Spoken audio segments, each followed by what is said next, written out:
የሰዓቱ ዜናዎችን በመምራት እኔ አብዮት ጸጋዬ ከመላ የስቱዲዮና የስርጭት ሙያተኞች ጋር አብሬያችሁ ቆያለሁ። አብራችሁን እንድትቆዩ በመጋበዝ ቀዳሚ ወደምናደርገው መረጃችን አልፋለሁ። ስድስተኛው የአፍሪካ የመሬት ፖሊሲ ኮንፈረንስ ከዛሬ ጀምሮ በአዲስ አበባ መካሄድ ጀምሯል። የመሬት አስተዳደር ፍትህና ካሳ ለአፍሪካውያንና ለዘር አፍሪካውያን በተባበሩት መንግስታት የአፍሪካ ኢኮኖሚ ኮሚሽን የሚካሄደው ኮንፈረንስ መሪ ሐሳብ ነው። የአፍሪካ ህብረት፣ የአፍሪካ ልማት ባንክና የተባበሩት መንግስታት ድርጅት የአፍሪካ ኢኮኖሚ ኮሚሽን ኮንፈረንሱን በጋራ አዘጋጅተውታል። ከአፍሪካ ማህበራዊ፣ ኢኮኖሚያዊ፣ ታሪካዊና የአካባቢ ጉዳዮች ጋር የተጣጣሙና ለነባራዊ ሁኔታዎች ምላሽ የሚሰጡ የመሬት ፖሊሲ ምርጥ ተሞክሮችን በኮንፈረንሱ ይቀርባሉ። ውጤታማና ተጠያቂነት የሰፈነበት የመሬት አስተዳደር ስርዓት መገንባት ተቋማዊ አቅምን የመፍጠርና ቁጥጥርና ክትትልን ማጠናከር በሚቻልባቸው ሁኔታዎች ላይ ምክክር እንደሚደረግ ከአፍሪካ ህብረት ያገኘነው መረጃ ያመለክታል። ባርነት፣ የቅኝ ግዛት ዘመን፣ የመሬት የመንጠቅ ተግባርና በዘር ምክንያት መሬት ከማግኘት መገለል በአፍሪካውያንና ትውልድ አፍሪካውያን የመሬት ሀብቶች ሀብት አጠቃቀምና እኩልነት ላይ ያሳደራቸውን አሉታዊ ተጽዕኖች ላይ የጋራ ግንዛቤ መፍጠር ችግሩን በዘላቂነት መፍታት በሚቻልበት ሁኔታ ላይ ውይይቶች እንደሚካሄዱ የኢትዮጵያ ዜና አገልግሎት ዘግቧል።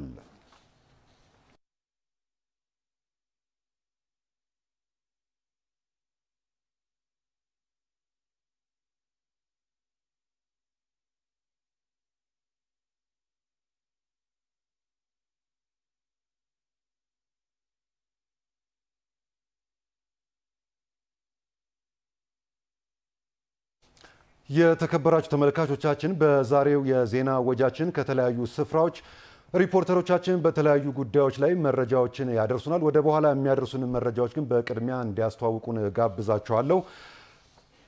ዳንኤል፣ ቤተልሔም፣ ቴዎድሮስ እንዲሁም ፍቃዱ እንደምን አረፈዳችሁ? እስቲ በቅድሚያ ከፍቃዱ ጀምራለሁ። ፍቃዱ እስቲ የት ነው ያለው? ዛሬ በምን ጉዳይ ነው መረጃ የምታደርሰን? ጤና ሚኒስቴር የዲጂታል ጤና ኤግዚቢሽን በሳይንስ ሙዚየም እያካሄደ ነው የሚገኘው። በሙዚየሙ እንግዲህ በተለይም የጤና አገልግሎትን ተደራሽ የሚያደርጉ እንደዚሁም ጥራትን የሚያረጋግጡ የተለያዩ መተግበሪያዎችን ይፋ አድርጓል። በመተግበሪያዎቹ ደግሞ ምንድናቸው የሚለው እንዲሁም ለጤናው አገልግሎት ምን ፋይዳ ይኖራቸዋል የሚለውን ደግሞ ከደቂቃዎች በኋላ ስመለስ የማደርሳቸው ይሆናል። ፍቃዱ አመሰግናለሁ። ዳንኤል፣ እስቲ አሳንቴት ነው የምትገኘው? በምን ጉዳይ ላይ ነው ወደ በኋላ መረጃ የምታደርሰን?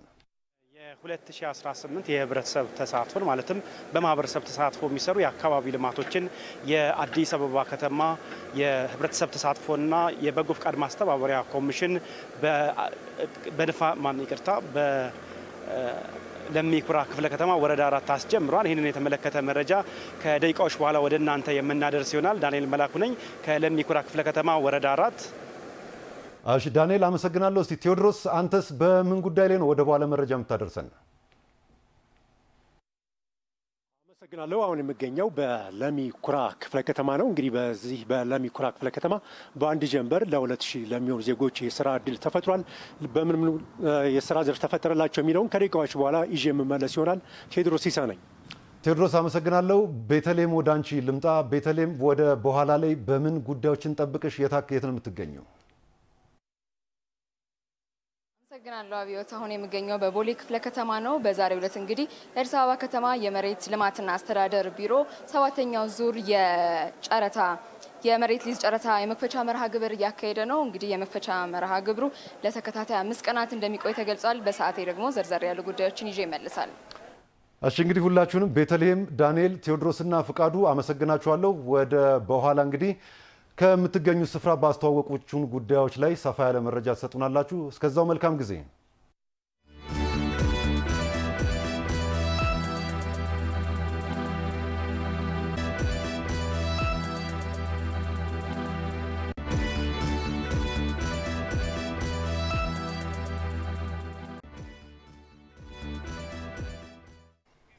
የተከበራችሁ ተመልካቾቻችን የምትከታተሉት ከአዲስ ሚዲያ ኔትወርክ ኤኤምኤን የሚተላለፈውን መረጃችን ነው። በቀዳሚነት የምንመለከተው እንግዲህ የጤና ሚኒስቴር ጤንነት የተሰኘ ሞባይል መተግበሪያ ይፋ አድርጓል። የሚኒስቴር መስሪያ ቤቱ የዲጂታል ጤና ኤግዚቢሽንና ኮንፈረንስ እየተካሄደ ይገኛል።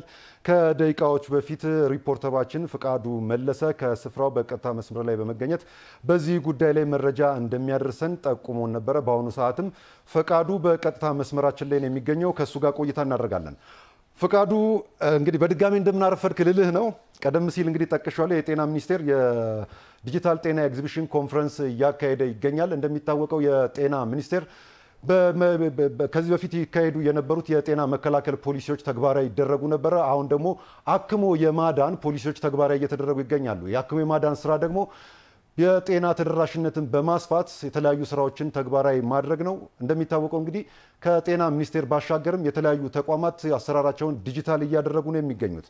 እስቲ ዛሬ አንተ ባለበት ቦታ ላይ የሚኒስቴር መስሪያ ቤቱ የዲጂታል ጤና ኤግዚቢሽን ኮንፈረንስ ላይ ምን አበይት ተግባሮች እየተከናወኑ ነው? ምን ጉዳዮች ቀርበዋል?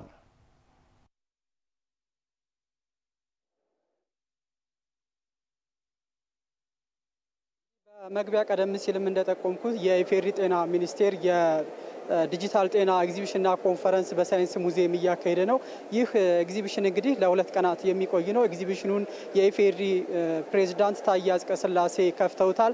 አጠቃላይ በዚህ የጤና ኤግዚቢሽን እንግዲህ የኢፌዴሪ ፕሬዝዳንት ታዬ አጽቀሥላሴን ጨምሮ የክልል ርዕሳነ መስተዳደሮች እንደዚሁም ደግሞ የአዲስ አበባ ከተማ አስተዳደር ከንቲባ ወይዘሮ አዳነች አቤቤ የጤና ሚኒስትሯም ዶክተር መቅደስ ዳባ በተገኙበት ነው ኤግዚቢሽኑ የተከፈተው። በኤግዚቢሽኑ እንግዲህ በተለይም ደግሞ የዲጂታል ጤና ስርዓቱን ለማጠናከርና ለመዘርጋት የተጀመሩ ስራዎች በይበልጥ በኤግዚቢሽኑ ላይ እይታ የቀረቡበት ነው። በዚህ ኤግዚቢሽን እንግዲህ የአዳዲስ የመተግበሪያዎችም ይፋ ተደርገዋል። በተለይም ደግሞ የጤና ስርዓቱን የሚያዘምኑ አገልግሎቱን ተደራሽ የሚያደርጉና የሕክምና ጥራትን የሚያረጋግጡ መተግበሪያዎች ናቸው። ከነዚህ መተግበሪያዎች ውስጥ እንግዲህ ቀደም ሲል በመግቢያው እንደተገለጸው አንዱ ጤንነት የተሰኘው የተንቀሳቃሽ ስልክ መተግበሪያ ወይም አፕሊኬሽን ነው። ይህ መተግበሪያ እንግዲህ ታካሚዎች ወይም ደግሞ አጠቃላይ የዜጎች የጤና አገልግሎትን ለማግኘት ባሉበት ሆነው በስልክ አማካኝነትና አፕሊኬሽኑን በማውረድ በቀላሉ አገልግሎት የሚያገኙበትን እድል የሚፈጥር ነው። ይህ እንግዲህ በተለይም ደግሞ የኢትዮጵያ የጀመረችውን የዲጂታል 2030 ጉዞ እውን ለማድረግ የሚያግዝ ነው። እንግዲህ በተለይም ዓለም በአሁኑ ሰዓት እንግዲህ የዲጂታል ጉዞን እያጠናከረ ይገኛል። አገልግሎቶች በሙሉ ወደ ዲጂታል እየዞሩ ይገኛሉና ከዚህ ጋር ተያይዞ እንግዲህ ለጤናው ዘርፍ ደግሞ የዲጂታል አገልግሎት ወሳኝ ሚና እንዳለው ነው የሚታወቀው። ኢትዮጵያ እንግዲህ መከላከልን መሰረት ያደረገ የጤና ፖሊሲ ነው ያላት። ከዛ ባለፈ ደግሞ አክሞ መዳንም እንደዚሁ የፖሊሲው አካል ነውና እነዚህን ፖሊሲዎች ተግባራዊ ለማድረግ ወይም በፍጥነት ወደ ለማስተግበር የሚያስችሉ መተግበሪያዎች መሆናቸውን ነው የጤና ሚኒስትሯ የገለጹት ማለት ነው። መተግበሪያው እንግዲህ ከዛሬ ጀምሮ በተለያዩ አገልግሎቶች የሚሰጥ ነው። ለማስጀመሪያ ያክል በአዲስ አበባ በተመረጡ ጤና ጣቢያዎች አገልግሎት መስጠት እንደጀመረ ተመላክቷል። ከዛ ባለፈ እንግዲህ ከጤንነት የተሰኘው የሞባይል መተግበሪያ ባለፈ ደግሞ ለበጎ የተሰኘ የአምቡላንስ አገልግሎትም እንደዚሁ ይፋ ተደርጓል። እንደዚሁም ደግሞ ዜጎች የተለያዩ የጤና መረጃዎችን የሚያገኙበት አጭር ነጻ የስልክ መስመር 952 የተሰኘ እንደዚሁም ደግሞ እነዚህ ሶስት መተግበሪያዎች አጠቃላይ ለጤና ስርዓቱ ወሳኝ ሚና ያላቸው መሆኑ የተገለጸው። በዚሁ መድረክ እንግዲህ የኢፌዴሪ ፕሬዝዳንት ታዬ አጽቀሥላሴ ባስተላለፉት መልእክት ኢትዮጵያ በተለይም የዜጎችን የጤና ተደራሽነት ለማረጋገጥ እንግዲህ ትልቅ ስራ እየሰራች ይገኛል። አንዱ ትኩረት ሰጥታ የምትሰራበት የጤናው ዘርፍ ደግሞ የዲጂታል አገልግሎትን በፍጥነት መተግበርና ተደራሽ ማድረግ ነው። እነዚህን ዓላማዎችን ለማሳካት ደግሞ ዛሬ ይፋ የተደረጉት መተግበሪያዎች ትልቅ እገዛና አቅም እንደሚሆኑ ነው ፕሬዝዳንቱ የተናገሩት። በተለይም ደግሞ በሕክምና ስርዓት ውስጥ ውጣ ውረዶችን በማስቀረት የሰው ልጅ ለማዳን በሚደረገው ርብርብ ውስጥ እንግዲህ ቀለል ያሉ የሕክምና አገልግሎቶችን ለመስጠትና ጊዜን የሚቆጥብ እንደዚሁ እንግልትን የሚያስቀር መሆኑን ነው ፕሬዝዳንቱ የተናገሩት።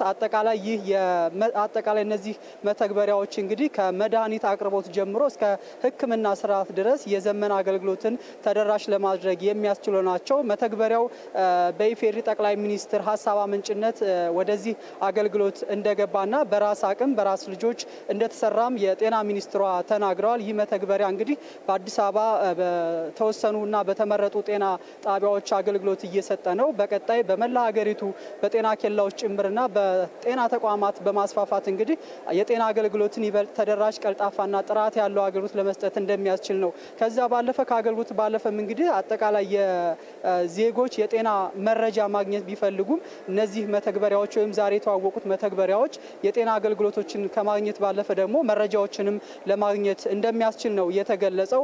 እነዚህ አገልግሎቶች በበለጠ በቀጣይ ሲሰፉና ወደ ተግባር ሲገቡ ደግሞ የጤና ስርዓቱ ላይ ትልቅ አበርክቶ እንደሚኖራቸው ነው የተገለጸው። በዚህ ኤግዚቢሽን እንግዲህ አጠቃላይ በጤናው ዘርፍ ተግባራዊ የተደረጉ የዲጂታል አገልግሎቶች ምንድናቸው የሚለውም በኤግዚቢሽን መልክ ቀርቦ የተጎበኘ ነው የሚገኘው። ከሁሉም የሀገሪቱ ክልሎችና ከተማ አስተዳደሮች እንግዲህ የጤና ወይም የቴክኖሎጂ አገልግሎቶች ምንድናቸው የሚለው ለእይታ ቀርበዋል። በዚህም እንግዲህ ዜጎች እየመጡ እንዲጎበኙም በእርግጥ ያለው አንድ ዛሬና ነገ መጎብኘትም እንደሚቻል ነው የተገለጸው። ከዛ ባለፈ ይፋ የተደረጉትን መተግበሪያዎች ደግሞ በመጠቀም ለአገልግሎት ጥራትና ተደራሽነት የበኩላቸው ሚና እንዲወጡም ጥሪ የቀረበበት ነው። ያለኝ መረጃ ይህንን ይመስላል። አዎ ፍቃዱ፣ ቀደም ብለን እንደጠቀስከው እንግዲህ በዓለማችን የአይሲቲ ቴክኖሎጂ በፍጥነት ማደግና ይሄ የአይሲቲ ቴክኖሎጂ የሚፈጥራቸው የተለያዩ አገልግሎቶችን ተግባራዊ ለማድረግ የሚያስችሉ እድሎች አሉት። ሀገራችንም እንግዲህ ከዚህ የአይሲቲ ቴክኖሎጂ ጋር በከፍተኛ ሁኔታ እየሰራችበት ትገኛለች። ዓለም የደረሰበት ደረጃ ለመድረስ እንግዲህ በተለያዩ በፋይናንስ ዘርፉም እንግዲህ ሰፊ ስራዎች ተሰርተው ወደ እነዚህ ተግባሮች ተገብተዋል። በጤናው ዘርፍ እንግዲህ የጤናው ስርዓት አሰራርና አገልግሎት አሰጣጥን ወደ ዲጂታል ማሸጋገሩ ከፍተኛ ጠቀሜታ እንዳለው እናምናለን። ፍቃዱ፣ ላደረስከን መረጃ እናመሰግናለን። መልካም ጊዜ። የተከበራችሁ ተመልካቾቻችን የምትከታተሉት ከአዲስ ሚዲያ ኔትወርክ ኤኤምኤን የሚተላለፈውን ዜናችንን ነው። ወደ ቀጣዩ መረጃችን እናልፋለን። በአዲስ አበባ እንግዲህ በህብረተሰብ ተሳትፎ ምቹ የመኖሪያ አካባቢን የመፍጠር ስራዎች ተጠናክረው እንደሚቀጥሉ የአዲስ አበባ ከተማ ህብረተሰብና የህብረተሰብ ተሳትፎና በጎ ፍቃድ ማስተባበሪያ ኮሚሽን አስታውቋል። ኮሚሽኑ የህብረተሰብ ተሳትፎ የአካባቢ መሰረተ ልማት ማስጀመሪያ መርሃ ግብርን በለሚ ኩራ ክፍለ ከተማ አካሂዷል። በዚህ ጉዳይ ላይ ተጨማሪ መረጃ ሊያደርሰን ባልደረባችን ዳንኤል መላኩ በቀጥታ መስመራችን ላይ ነው የሚገኘው። ከእሱ ጋር ቆይታ እናደርጋለን። ዳንኤል፣ እንደምን አረፈርክ? እንግዲህ በድጋሜ ልበልህ። እንደሚታወቀው እንግዲህ በአዲስ አበባ ከተማ አስተዳደር ሰፊ የልማት ስራዎች እየተሰሩ ይገኛሉ።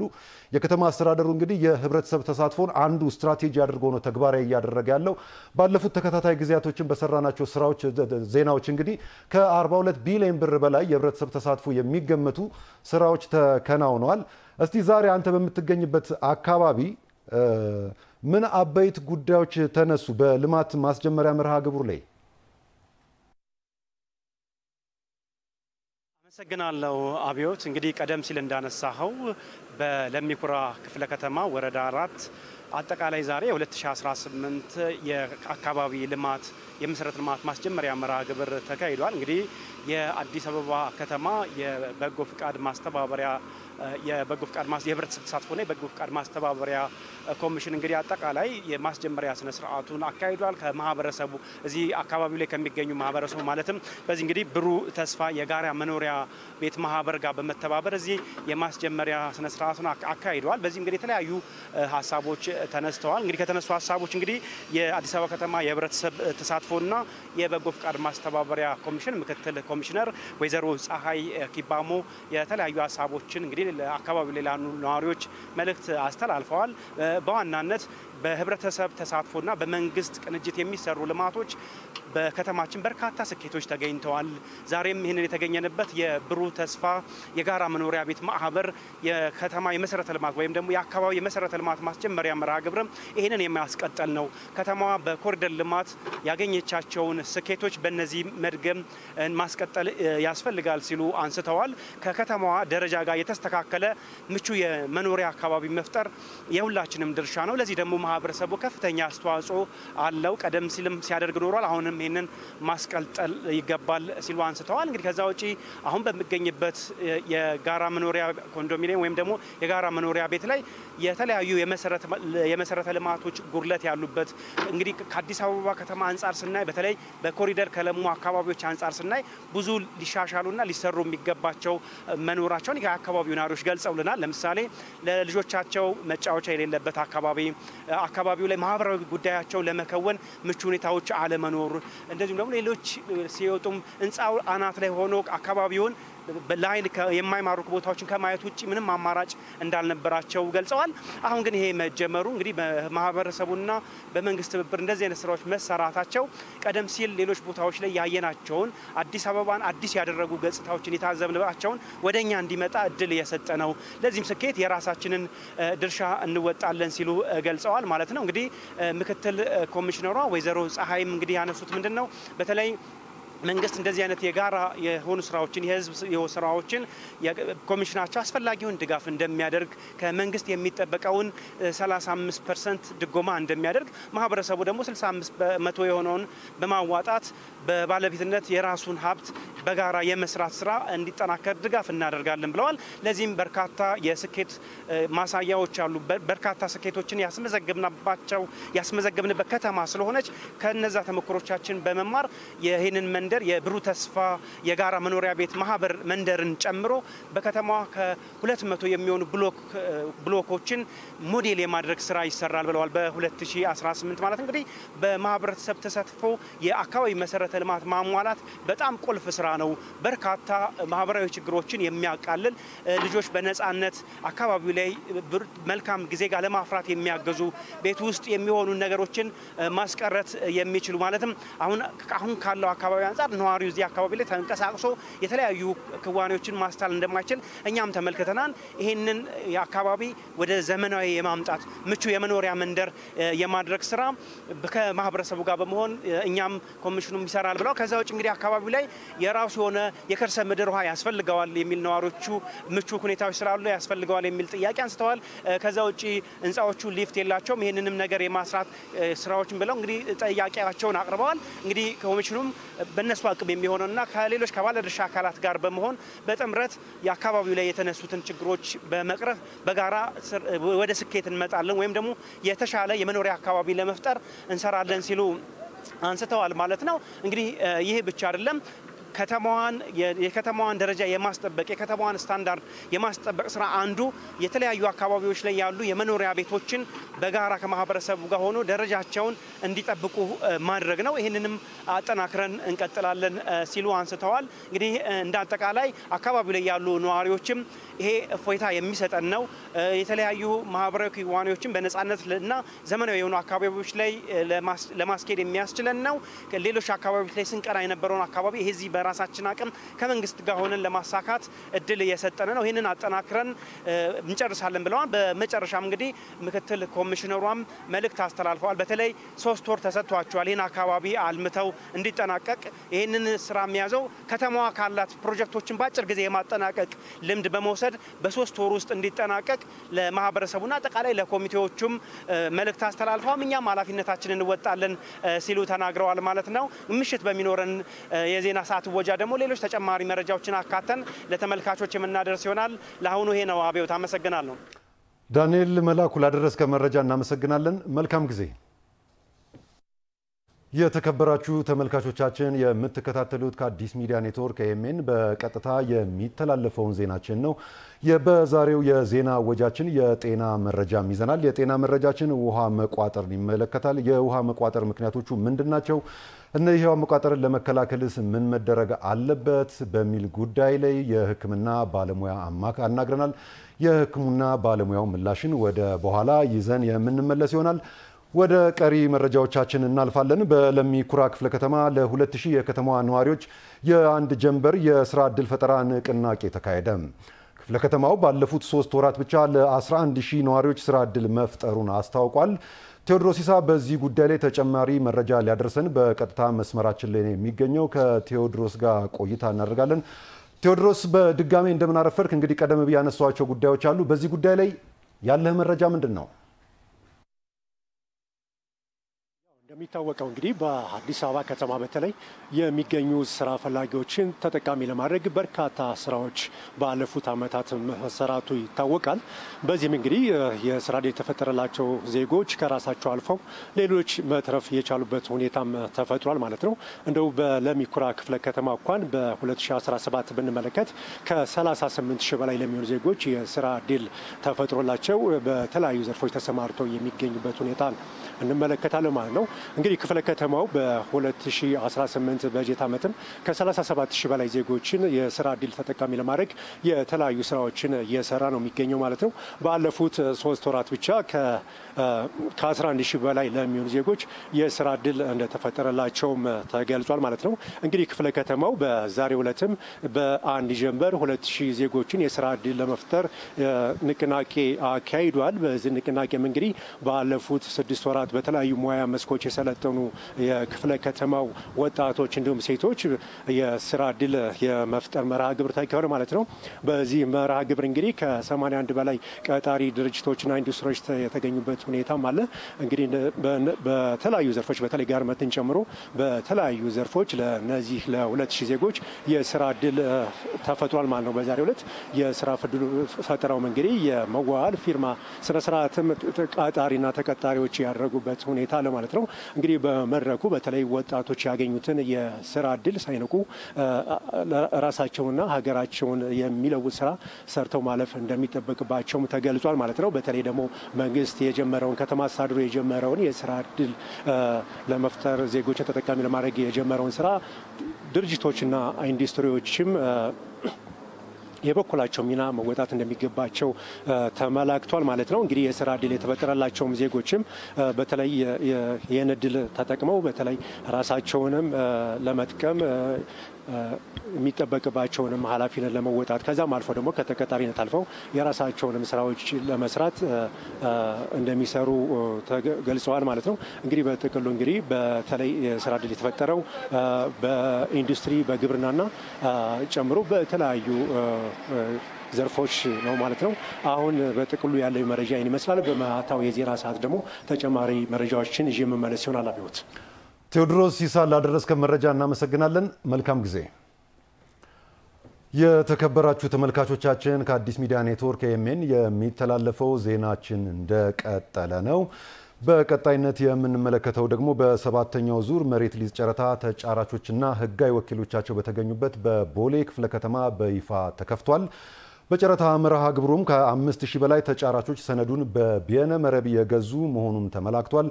ሂደቱን እየተከታተለች የምትገኘው ሪፖርተራችን ቤተልሔም አየነው በቀጥታ መስመራችን ላይ ትገኛለች። ተጨማሪ መረጃ ልታደርሰን ከእሷ ጋር ቆይታ እናደርጋለን። ቤተልሔም በድጋሚ እንደምራርፈርሽ እንግዲህ በሰባተኛው ዙር መሬት ሊዝ ጨረታ ተጫራቾችና ህጋዊ ወኪሎቻቸው በተገኙበት በይፋ ተከፍቷል።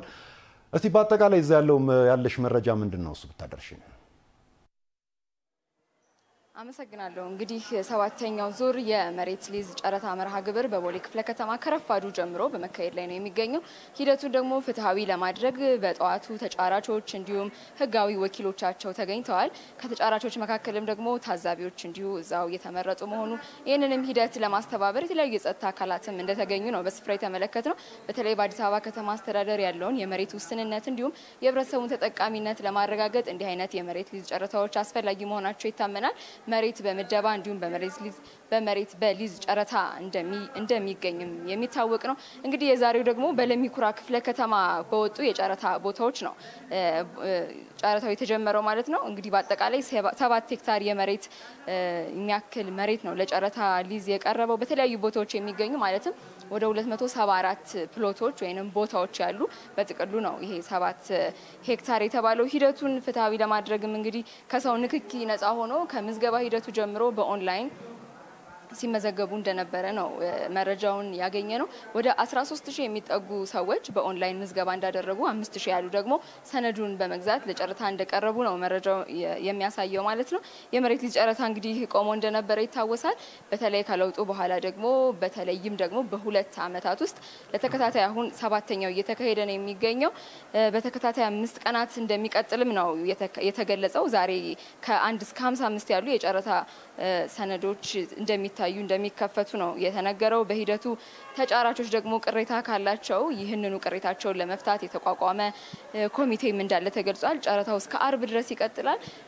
ጨረታው ካለቀበት ዕለት ጀምሮ ባሉት በቀጣዩ ሰኞ ጀምሮ ደግሞ ቅሬታቸውን ማቅረብ እንደሚችሉ ነው የተገለጸው። እንግዲህ በቅኝታችንም ቀደም ሲል እንደገለጽኩት ፍትሃዊ ለማድረግ ሂደቱን የተለያዩ ታዛቢዎችም ተገኝተው ተመልክተናል።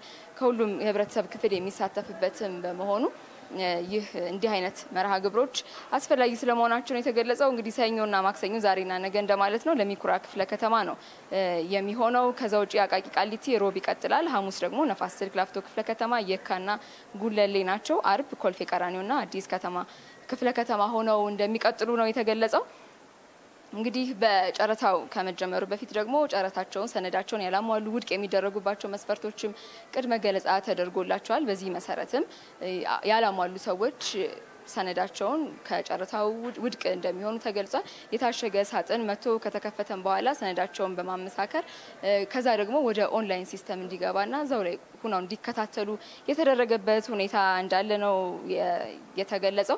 እንግዲህ በተለይ ደግሞ የአዲስ አበባ መሬት አስተዳደር ቢሮ ኃላፊ አቶ መኮንን ያኢም እንግዲህ መልእክት ባስተላለፉበት ወቅት እንግዲህ የሀገራት እድገት አንዱ መለኪያው ብቁ የሆነ የመሬት አስተዳደር ስርዓትን ማዘመን ሲችሉ ነው። አዲስ አበባ ከተማ አስተዳደርም ይህንን ስርዓት ለማዘመን በርካታ ስራዎችን እየሰራ ይገኛል።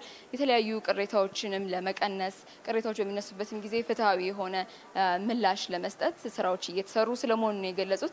ይህ ጨረታ እንግዲህ ለተከታታይ 5 ቀናት እንደሚቆይ ነው የተገለጸው። በአጠቃላይ እንግዲህ ያለው ሁኔታ ይህን ይመስላል። ከጨረታ ግዥም የተገኙ በርካታ ገቢዎች እንዳሉ ተረድተናል። በዋናነት ግን ይህ ዓላማው የህዝቡን ተጠቃሚነት ማረጋገጥ ነው የሚል መልእክት ነው የተላለፈው። ሌሎች ጉዳዮችንም ደግሞ ወደ ኋላ ላይ የምንመለስባቸው ይሆናል። አሁን ባለንበት ሰዓት ግን የጨረታ ጊዜያዊ ውጤት ይፋ ለመደረግ እየተጠባበቁ ያሉበት ሁኔታ ነው ያለው። አፈወርቅ ቤተልሔም፣ ላደረሽን መረጃ ከልብ እናመሰግናለን። መልካም ቀን።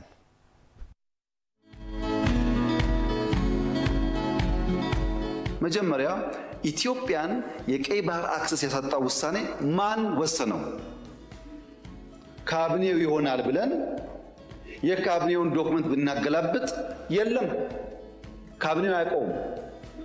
አይ የለም ምክር ቤት ይሆናል የወሰነው ብለን ብንወስን ምክር ቤቱም አልነበረ፣ ምክር ቤት አያውቀውም ውሳኔው። የለም የኢትዮጵያ ሕዝብ በሪፈረንደም ወስኖ እንዳይሆን እንዳይባል ነበርን እኛም ያኔ። የኢትዮጵያ ሕዝብ ያልወሰነው ተወካዮቹ ያላዩት ቢያንስ ካስፈጻሚ ካቢኔ ያላየው ውሳኔ ማን ወሰነው? ቅድሚያ የሚሰጠው ሰላምና ንግግር ስለሆነ እባካችሁን ሸምግሉንና መፍትሄ አምጡልን። ይሄው ጥያቄያችን። እኛ ህጋዊ ባልሆነ መንገድ ያጣነው ጉዳይ ማን ወሰነው ብሎ መጠየቅ ግን ከማንም ሊና ካለው ሰው የሚጠበቅ ይመስለኛል።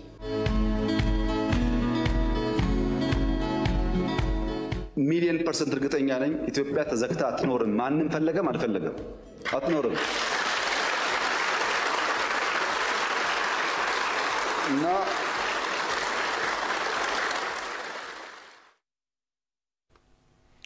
በአዲስ አበባ ከተማ እውን የሆኑ ልማቶች የመዲናዋን ገጽታ የቀየሩና ዓለም አቀፍ ተወዳዳሪነቷንም በተግባር ያረጋገጡ ስለመሆናቸው ከፍተኛ አመራሮች ገለጹ። አመራሮቹ በአዲስ አበባ ልማት አንድም ቃልን በተግባር መፈጸም፣ በሌላ በኩልም ፕሮጀክትን ጀምሮ በፍጥነት የማጠናቀቅ ጥበብን ተምረናል ብለዋል። ተመስገን ይመር ተጨማሪ አለው። 20 ዓመታትን ወደ ኋላ ይመልሱናል። የባህልና ስፖርት ሚኒስትር ዴኤታዋ ነፊሳ አልማህዲ ያኔ የቆሻሻ ክምርን መመልከት እይታን የማይገዙ ለአፍንጫም ሰንፋጭ ጉዳዮችን ማስተዋል በአዲስ አበባ ከተማ ብርቅ አልነበረም በማለት የትናንት የአዲስ አበባ ከተማን ገጽታ እንዲያስታውሱታል። እኔ አዲስ አበባን እንግዲህ ከክፍለ ሀገር መጥቼ ማቃት ወደ 1997 አካባቢ ነው ማቃት። ያኔ በየቦታው ስትሄድ ያ ቆሻሻ ነገር ታያለ፣ የሚሸት ነገር ሞር እንደውም ሽታውን ነው ይዘህ የምትሄደው። ወደ ክፍለ ሀገር በምትመለስበት ጊዜ አዲስ አበባን እንደ ስሟ ሳይሆን እንደ አበባነቷ ሳይሆን ሽታውን ነው የምታስበው።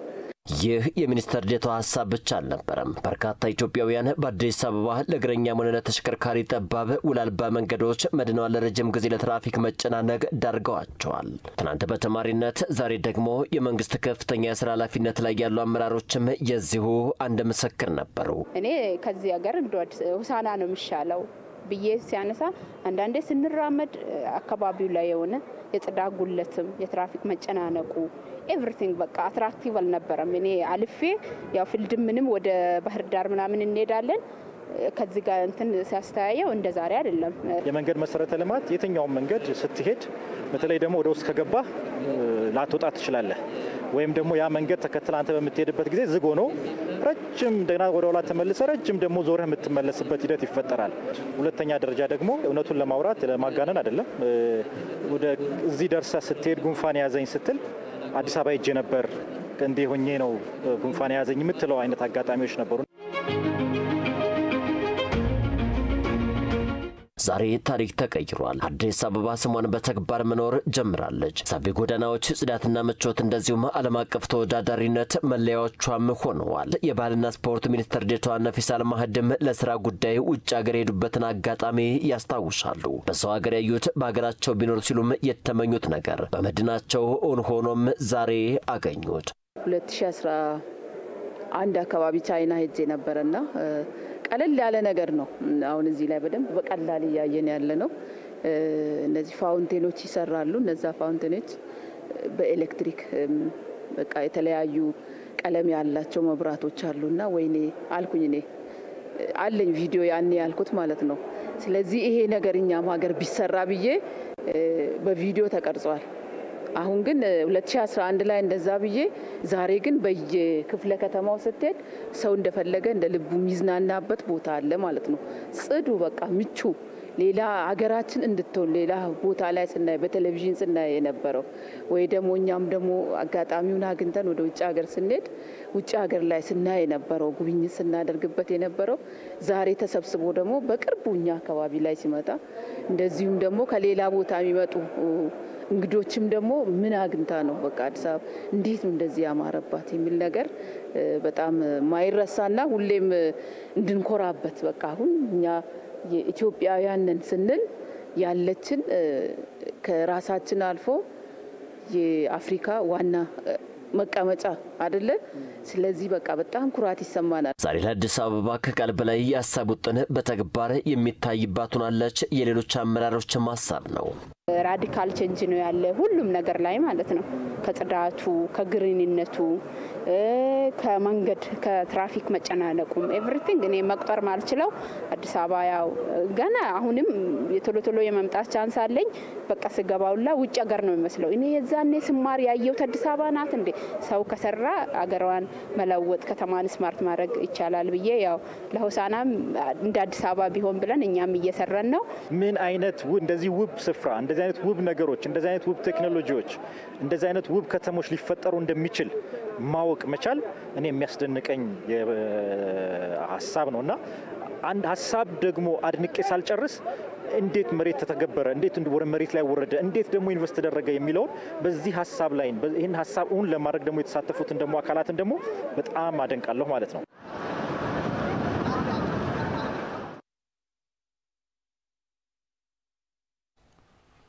አዲስ አበባ ከተማ በሳምንቱ የተለያዩ ሁነቶችን አስተናግዳለች። ከነዚህ ጉዳዮች መካከል የውጪ ሀገር መገናኛ ብዙሃንን ትኩረት የሳቡ አንኳር ጉዳዮችን ደግሞ ቤተልሔም አየነው እንደሚከተለው አዘጋጅተዋለች። አብረን እንከታተል። አዲስ አበባ በሳምንቱ የዓለም አቀፍ መገናኛ ብዙሃንን ትኩረት የሳቡ ክንውኖችን አካሂዳለች። የመገናኛ ብዙሃኑን በሳምንቱ ትኩረት ሰጥተው ከዘገቧቸው ጉዳዮች መካከል ከሰሞኑ በከተማው የተካሄደው ሶስተኛው የፓን አፍሪካ ሰርጂካል ፎረም የተመለከተው ጉዳይ ተጠቃሽ ነው። አፍሪካዊ ጉዳዮችን በስፋት በማስነበብ የሚታወቀው ኦል አፍሪካን በተለይም በመርሃ ግብሩ ላይ የጤና ሚኒስትሯ ዶክተር መቅደስ ዳባ በመላው አፍሪካ የቀዶ ጥገና አገልግሎትን ለመለወጥ በመንግስት የሚሰሩ ቅድሚያ የሚሰጣቸው ጉዳዮችን፣ የሰው ኃይል ማበረታቻና የታቀዱ አዳዲስ መፍትሄዎችን ስለማንሳታቸው በዘገባው አስፍሯል። በአዲስ አበባ የተከፈተ የቀዶ ጥገና ጤናና እንክብካቤ መድረክ ላይ ባደረጉት ንግግር በአፍሪካ ሁለንተናዊ የጤና ሽፋን የቀዶ ጥገና ማዕከል ለመሆን አጽንኦት ሰጥቶ መስራት እንደሚገባ መናገራቸውን ዘገባው አመላክቷል። ሌላው የዜና አውታር የቻይናው ተነባቢ ጋዜጣ ፒፕል ዴይሊ የኢትዮጵያን የቡና ምርት በመግዛት ከ2 ዓመት በፊት 7ኛ ደረጃ ላይ የነበረችው ቻይና በተያዘው ዓመት በ4ኛ ላይ ትገኛለች ሲል የኢትዮጵያ ቡናና ሻይ ባለስልጣን ምክትል ዋና ዳይሬክተር አቶ ሻፊ ኡመር መናገራቸውን አትቷል። በመጀመሪያው ሩብ ዓመት ኢትዮጵያ 9470 ቶን የሚጠጋ ቡና ወደ ቻይና በመላክ 65.49 ሚሊዮን ዶላር ገቢ ማግኘቷን ዋና ዳይሬክተሩ ለሸንዋ እንደተናገሩ የገለጸው ዘገባው በመጀመሪያዎቹ 3 ወራት ቡናን ወደ ቻይና በመላክ የተገኘው የገቢ መጠን ካለፈው ዓመት ተመሳሳይ ወቅት ጋር ሲነጻጸር በ7 እጥፍ የሚጠጋ እድገት አሳይቷል ማለታቸውንም አክሎ አስነብቧል። ወደ ቻይና የሚላከው የቡና ምርት መጠን ማድረግ በቻይናውያን ተጠቃሚዎች ዘንድ ጥራት ያለው ተፈጥሯዊ ቡና አቅርቦት ፍላጎት መኖር የሚለው በምክንያትነት የሚጠቀስ ነው ሲሉ አቶ ሻፊ እንዳብራሩ የገለጸው ጋዜጣው ጀርመን፣ ሳውዲ አረቢያ፣ ቤልጂየም፣ ቻይናና ዩናይትድ ስቴትስ ባለፉት ባለፉት 3 ወራት የኢትዮጵያን የቡና ምርት በቀዳሚነት እየተጠቀሙ ያሉ ሀገራት ስለመሆናቸውም በዘገባው አስፍሯል። በመጨረሻም ታላቁ የኢትዮጵያ ህዳሴ ግድብ አስተማማኝ የኃይል አቅርቦትን በማረጋገጥ የፋይናንስ አካታችነትን ለማረጋገጥ ትልቅ አስተዋጽኦ እንዳለው ተቋማት መግለጻቸውን ኦል አፍሪካን አስነብቧል። የኢትዮ ቴሌኮም ቺፍ ሞባይል መኒ ቢዝነስ ኦፊሰር ብሩክ አድሃና ታላቁ የኢትዮጵያ ህዳሴ ግድብ ከአድዋ ድል በኋላ የአፍሪካውያን የነጻነት ተምሳሌትነታችንን የደገምንበት ፕሮጀክት ነው ማለታቸውን የጠቀሰው ዘገባው ግድቡ አስተማማኝ ኃይል አቅርቦትን በማረጋገጥ ለዲጂታላይዜሽን መፋጠን ካለው ፋይዳን በተጨማሪ ለሁለንተናዊ ማክሮ ኢኮኖሚ እድገት ጉልህ አስተዋጽኦ አለው ማለታቸውን አክሏል።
የመንግስት አስፈጻሚ አካላት ለጥያቄዎቻችን ምላሽ ለመስጠት የፊት ለፊት እንጠያየቅ መድረክ ማዘጋጀታቸው የሚመሰገንና ችግሮቻችንን በጋራ ለመፍታት የሚያግዝ ነው ሲሉ የቂርቆስ ክፍለ ከተማ ነዋሪዎች ገለጹ።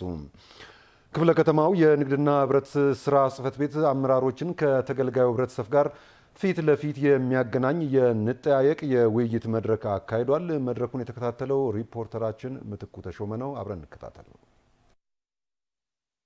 ከቂርቆስ ክፍለ ከተማ ሁሉም ወረዳዎች የተወከሉ የማህበረሰብ ክፍሎች በክፍለ ከተማው የመሰብሰቢያ አዳራሽ ተገኝተዋል። ያሰባሰባቸው ጉዳይ ደግሞ በንግድ ስርዓቱና በህብረት ስራ ማህበራት ጽሕፈት ቤቶች በኩል ባሉ አገልግሎቶች ላይ ያላቸውን ጥያቄዎች ለአመራሩ አቅርበው ምላሽ ለማግኘት የፊት ለፊት ውይይት ለማድረግ ነው። ከማምረቱ አይደለም ይመረታል፣ ይመጣል። ወዴት እየሄደ ነው? ከግል ነጋዴዎች ስንሄድ እንደፈለገ ይገኛል። ዋጋው ግን አይቻልም። ኑሮ እየጨመረ ነው። አዎ ማን ነው የሚጨምረው? አንዳንድ ስግብግብ ነጋዴ። መንግስት ሰራተኞች ደሞዝ ተጨመረላቸው ተብሎ የመንግስት ሰራተኞች ያልሆኑት ደግሞ የዋጋ ንረቱ እየበዛባቸው ነው፣ እየተጨመረብን ነው። ነዋሪውን እያጋጠመ ያለውን የኑሮ ውድነት ለመቀነስ በተለያየ መንገድ በተሰሩ ተግባራት ለውጥ እየታየ መሆኑንም የክፍለ ከተማው ንግድ ጽሕፈት ቤት ኃላፊ ገልጸዋል። ችግሩኛም አንክደው እውነት ነው። የቁጥጥር ልጆች የግብይት ልጆች እዛው በሚቆሙበት ሰዓት ላይ በዋጋው የሚሸጥበት ልክ እነሱ ዞር ሲሉ ዋጋ የሚጨምሩ ነጋዴዎች አሉ። ከዋጋም አኳያ ስታዩ አሁን ሱቅ ላይ ሽንኩርት ዛሬ 80 ብር 90 ብር እንገዛለን። ዛሬ አሁን በአሁን ሰዓት ብትወርዱ አንደኛ ደረጃ ሽንኩርት 40 ብር ትገዛላችሁ። ወደ 50 ብር ቅናሽ አለው። ይሄ ለናት ትልቅ ዋጋ አለው። ከቅርብ ጊዜ ወዲህ ግን በመንግስት መዋቅሩ ክትትል በግብርናና በአትክልት ምርቶች ላይ የዋጋ ቅናሽ እየታየ ሲሆን የምግብ ዘይት ዋጋ ግን ባልተጠበቀ ሁኔታ መናሩንና የዝቅተኛውን ህብረተሰብ የመግዛት አቅም ያላገናዘበ ጭማሪ መደረጉን ተሳታፊዎች ተናግረዋል። በ30 ብርና በ40 ብር ገዝተን ሱቅ 100 ብር ሲሸጥ እዛ 60 ብርና 70 ብር ነው የሚሸጡት ቲማቲምም። ስለዚህ ይሄንን ገዝተን እንድንበላ ስላደረጋችሁን እናመሰግናለን። አሁን በአሁኑ ሰዓት ህብረተሰቡ የተቸገረው ዘይት ትልቁ ነገር ዘይት አሁን 1 ሊትር ዘይት የኑግ ዘይት ቢባል መጭመቂያው ጋር ቢሄድ 450 ብር ነው። አንዳንድ ስግብግብ ነጋዴ አሁን ፈሳሽ ዘይት 1480 ብር ነበር የምንገዛው፣ አሁን ግን 1670 ብር ሆኗል። ዘይት የሚገባው ከውጪ ነው። በሂደት መንግስታችን ምን እያስቀረ ነው? የውጪ ምርት የሚገቡትን እያስቀረ በሀገር ውስጥ ምርት ህዝብ እንዲጠቀም እየተደረገ ያለበት አግባብ አለ። ከዚያ አኳያ ከዘይት ጋር ተያይዞ አንደኛ የሀገሩ ነባራዊ ሁኔታ፣ የዓለም አቀፍ ነባራዊ ሁኔታ፣ ሁለተኛ ስግብግብ ነጋዴ ንግድ ብቻ አይደለም ምላሽ መስጠት የሚችለው። መንግስት ማን ነው? እናንተ ናችሁ እኮ መንግስት። መብታችሁን መጠየቅ ያለባችሁ እናንተ ናችሁ። በውይይቱ ማጠቃለያም የህብረተሰቡን የኑሮ አቅም ያገናዘበ የንግድ ስርዓት እንዲፈጠር መንግስትና ህዝቡ በቅንጅት ሊሰሩ እንደሚገባ ተሰምሮበታል። ይህን ተቋም እዚህ መድረክ ላይ መጋበዛችን በቂ የሆነ መረጃ እንድታገኙ እድል ሰጥቶናል ብለን ነው የምንወስደው። እንዴት እየተሰሩ ያሉ ስራዎች ተጨባጭ እንደሆኑ ግን ደግሞ የኑሮ ጉድለቶችን ደግሞ ያሉ ጉድለቶችን ደግሞ ለማረም እንደ መንግስት ያለውን ቁርጠኝነትና አሁን ያነሳቸዋቸው ጥያቄዎችና ያልተመለሱ ጥያቄዎችን ወረዳም ላይ ተነስተው ያልተመለሱ ጥያቄዎችን ልቅም አድርገን ይዘናል። እነዚህ ያልተመለሱ ጥያቄዎችን ተቋሙ እንዴት ፈታ፣ የቱን አስተካከለ፣ ምን ቀረ የሚለውንም ጭምር ክትትል የምናደርግ መሆኑንም ጭምር ልትይዙልን ይገባል። ወደ ዕለቱ የጤና መረጃችን እንሻገራለን። የዛሬው የጤና መረጃችን የኩላሊት ውሃ መቋጠር ህመምን የተመለከተ ይሆናል። የኩላሊት ቱቦ ሲዘጋና ኩላሊት ላይ ውሃ ሲቋጥር የኩላሊት ውሃ መቋጠር ወይም በሕክምና አጠራር ሲስት ተብሎ እንደሚጠራ ባለሙያዎች ይገልጻሉ። ህመሙ አብዛኛውን ጊዜ በሕክምና ክትትል የሚስተካከል ሲሆን የኩላሊት መዘጋት ከተፈጠረ ግን በአፋጣኝ ሕክምና እንደሚያስፈልገው የሕክምና ባለሙያዎች ይመክራሉ። ለመሆኑ የኩላሊት ውሃ መቋጠር ምክንያቶቹ ምንድናቸው? ለኩላሊት ውሃ መቋጠር ላለመጋለጥ ሰዎች ምን ጥንቃቄ ሊያደርጉ ይገባል? የኩላሊት ውሃ መቋጠር ያጋጠማቸው ሰዎችስ በምን መልኩ ሕክምና ሊያገኙ ይችላሉ? የሚሉ ጥያቄዎችን ይዛ ሪፖርተራችን አልማዝ ሙሉጌታ የቅዱስ ጴጥሮስ ስፔሻላይዝድ ሆስፒታል የጠቅላላ ቀዶ ሕክምና ሐኪምና የዩሮሎጂ ሰብ ስፔሻሊስት ሐኪም የሆኑትን ዶክተር አህመድ አበበን አነጋግራ ምላሽ ይዛ ተመልሳለች። አብረን እንከታተል። ስሜ ዶክተር አህመድ አበበ እባላለሁ። በጴጥሮስ ስፔሻላይዝድ ሆስፒታል የዩሮሎጂ ሰብ ስፔሻሊስት ሐኪም ነኝ። የኩላሊት ውሃ መቋጠር ወይም ደግሞ ሲስት፣ የኩላሊት ውሃ መቋጠር ሲባል ሁለት ኮንፊውዝ የሚያደርጉ ወይም ሊያምታቱ የሚችሉ ጉዳዮችን ማንሳት ያስፈልጋል። የኩላሊት ውሃ መቋጠር አንደኛው የኩላሊት ቱቦ ሲዘጋ ሽንት መውጣት ሳይችል ሲቀር ነው። ይሄ ወዳው መታከም ያለበት ህመም ነው። ሁለተኛው ግን ብዙ ጊዜ እኛ የውሃ መቋጠር በተለይ ባለሙያዎች ውሃ መቋጠር ብለን ለታካሚዎቻችን የምንነግረው ሲስት የሚባል ወይም ኩላሊት ስጋ ውስጥ ውሃ የያዘ ከረጢት ሲከሰት የኩላሊት ውሃ መቋጠር ይባላል። የኩላሊት ውሃ መቋጠር መንስኤዎች ብዙ ሊሆኑ ይችላሉ። እድሜያቸው የገፉ ሰዎች ላይ በቀላሉ ሊፈጠር ይችላል። አንዳንዴ ደግሞ ሽንት መተላለፊያ መስመር ያልሆነ የኩላሊት ክፍል ላይ ያሉ ጥቃቅን ቱቦዎች ሲፈነዱ የተወሰነ ፈሳሽ እዛ ውስጥ መጠራቀም ይጀምራል። ይሄ ሬናል ሲስት ወይም የኩላሊት ውሃ መቋጠር ያስከትላል ማለት ነው። ብዙዎቹ የኩላሊት ውሃ መቋጠር እንደ ከባድ ተደርገው አይቆጠርም ወይም ሲምፕል ወይም ቤናይን ተብሎ በሕክምና ቃል ይገለጻሉ። እንደ ጉዳት ተደርጎ የሚወሰዱ አይደሉም ማለት ነው። ነገር ግን የህመም ምልክቶች ካመጡ፣ ህመም ካለ፣ አንዳንዴ ሽንት ላይ ደም የሚታይ ከሆነ፣ ኢንፌክሽን አይነት ምልክቶች፣ ትኩሳት፣ የጎን ውጋት፣ እነዚህ ካሉ ግን መታከም ያስፈልገዋል። በተጨማሪ የኩላሊትን የመስራት አቅም ሲስት ወይም ውሃ የቋጠረው ነገር ኩላሊቱን እዛው ራሱ ላይ ስለሚጫነው የኩላሊቱን የመስራት አቅም የሚያሳጣ አይነት ነገር ከተከሰተ ወይም ደግሞ ሲስቱ በጣም አድጎ ውሃ የያዘው ከረጢት በጣም በማደጉ ምክንያት ዙሪያው ያሉ ሌሎች የሰውነት ክፍሎችን የሚጎዳ ከሆነ ለምሳሌ ወደ ኩላሊት የሚገባውን የደም ስር የሚጫን አይነት ከሆነ እነዚህ መታከም አለባቸው። አብዛኞቹ ግን ውሃ መቋጠር ወይም ሲስት የሚባሉት ሕክምና የሚፈልጉ አይደሉም፣ ክትትል ነው የሚያስፈልጋቸው። ብዙ ጊዜ የመጀመሪያው ሲቲ ስካን ቢሆን ጥሩ ነው ይባላል። ካልሆነ ግን አልትራሳውንድ ብቻ በቂ ይሆናል ማለት ነው። በአልትራሳውንድ ምርመራ በየ6 ወሩ ወይም በየአመቱ ክትትል የሚደረግ ነው።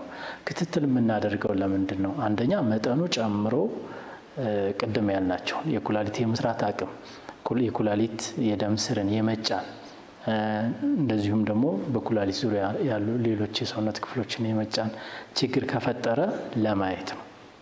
ሁለተኛ ሲስት ውሃ የቋጠረ ነው ብለናል። ነገር ግን አንዳንዴ ጊዜ በቆየ ቁጥር ጠጣር ነገር የመፍጠር እድል ካለው ያ መውጣት ስላለበት ለዛ ሲባል በየ6 ወሩ ወይም በየአመቱ አልትራሳውንድ እየሰራን አንዳንዴም ሲቲ ስካን እየሰራን ክትትል እናደርጋለን ማለት ነው።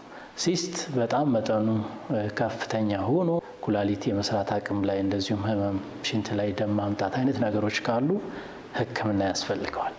ሕክምናዎቹ አንደኛ ውስጥ ያለውን ፈሳሽ በቀላሉ በስሪንጅ ስቦ በማውጣት ከረጢቱ ተጨራምቶ እንዲቀር ማድረግ ነው። አንዱ እሱ ነው። ሁለተኛ በኦፕሬሽን ነው። ከፍቶ ሊሆን ይችላል ወይም ደግሞ በትንሽ ቀዳዳ ላፓሮስኮፒ በሚባለው ማሽን ላፓሮስኮፒክ ዲኮርቲኬሽን ወይም ደግሞ ሲስቱ ከረጢቱን ከፍቶ ባዶ ማድረግ ማለት ነው። እነዚህ ህክምናዎች ይደረጋሉ። ማንኛውም ሰው በተለይ ከ40 ዓመት በላይ ያሉ ሰዎች አጠቃላይ የሆነ የጤና ምርመራ በየአመቱ ወይም በየ2 ዓመቱ ያስፈልጋቸዋል። አጠቃላይ የሆነ የጤና ምርመራ ከነዛ መካከል አንዱ የኩላሊት ጤንነት ስለሆነ ከዛ እድሜ በኋላ ያሉ ሰዎች ቢያደርጉ የተሻለ ነው።